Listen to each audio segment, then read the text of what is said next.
പറഞ്ഞ മാപ്പൊക്കെ കാറ്റിൽ പറത്തിക്കൊണ്ട് മാധ്യമപ്രവർത്തക ഒരൊറ്റ പിടിപിടിച്ചു. ആ പിടുത്തം ഇന്ന് വല്ലാതെ കുരുക്കിലേക്കാണ് സുരേഷ് ഗോപിയെ കൊണ്ടെത്തിച്ചിരിക്കുന്നത്. ഓരോ ദിവസം ചെല്ലുന്തോറും കുരുക്ക് മുറുകി ഇപ്പോഴിതാ അഴി എണ്ണുന്നതിന്റെ വക്കിൽ വരെ എത്തി നിൽക്കുകയാണ് കാര്യങ്ങൾ.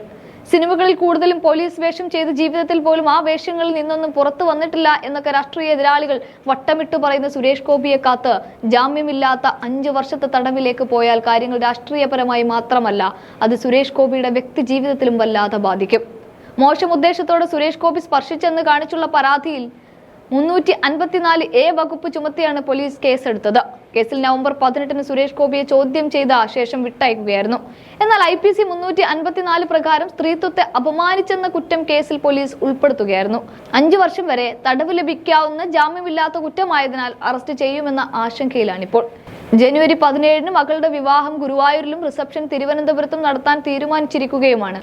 ഈ സാഹചര്യത്തിൽ മുൻകൂർ ജാമ്യം നൽകണമെന്നുമാണ് ഹർജിയിൽ പറയുന്നത്. കരുവന്നൂർ ബാങ്ക് തട്ടിപ്പ് കേസിൽ പണം നഷ്ടപ്പെട്ട നിക്ഷേപകർക്ക് വേണ്ടി പ്രതിഷേധ മാർച്ച് നടത്തിയതിലുള്ള വൈരാഗ്യമാണ് കേസെടുക്കാൻ കാരണമെന്നും ഹർജിയിൽ പറയുന്നുണ്ട്. മാധ്യമങ്ങളെ കണ്ട ശേഷം പോകാനൊരുങ്ങിയ തന്നെ മാധ്യമപ്രവർത്തകർ തടഞ്ഞു നിർത്തുകയായിരുന്നു എന്നതടക്കമുള്ള വാദങ്ങളും ഹർജിയിൽ ഉന്നയിക്കുന്നുണ്ട്. എന്താണെങ്കിലും മാധ്യമപ്രവർത്തകയെ അപമാനിച്ചെന്ന കേസിലാണ് നടനും നേതാവും ഒക്കെയായ സുരേഷ് ഗോപി മുൻകൂർ ജാമ്യാപേക്ഷയിൽ സർക്കാരിന്റെ നിലപാട് ഹൈക്കോടതി തേടിയത്. ജസ്റ്റിസ് C പ്രതാപ് കുമാറാണ് ഹർജി പരിഗണിക്കുന്നത്. ഹർജി 8 വീണ്ടും പരിഗണിക്കും. ഒക്ടോബർ 27 കേസിനാസ്പദമായ സംഭവം നടന്നത്. മാധ്യമപ്രവർത്തകരോട് സംസാരിക്കുന്നതിനിടയിൽ ചോദ്യം ചോദിക്കാൻ വന്ന വനിതാ റിപ്പോർട്ടറുടെ തോളിൽ പിടിക്കുകയായിരുന്നു സുരേഷ് ഗോപി.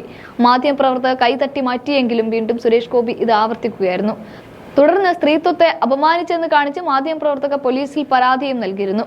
കോഴിക്കോട് നടക്കാവ് പോലീസാണ് കേസെടുത്തത്. എന്തായാലും ഹൈക്കോടതി കൃത്യമായ ഒരു നിലപാടെടുക്കാൻ സർക്കാരിനെയാണ് സമീപിച്ചിരിക്കുന്നത്. സർക്കാരിന്റെ നിലപാടനുസരിച്ചാണ് ഇനി കാര്യങ്ങൾ നീങ്ങുക എന്ന് ചുരുക്കം.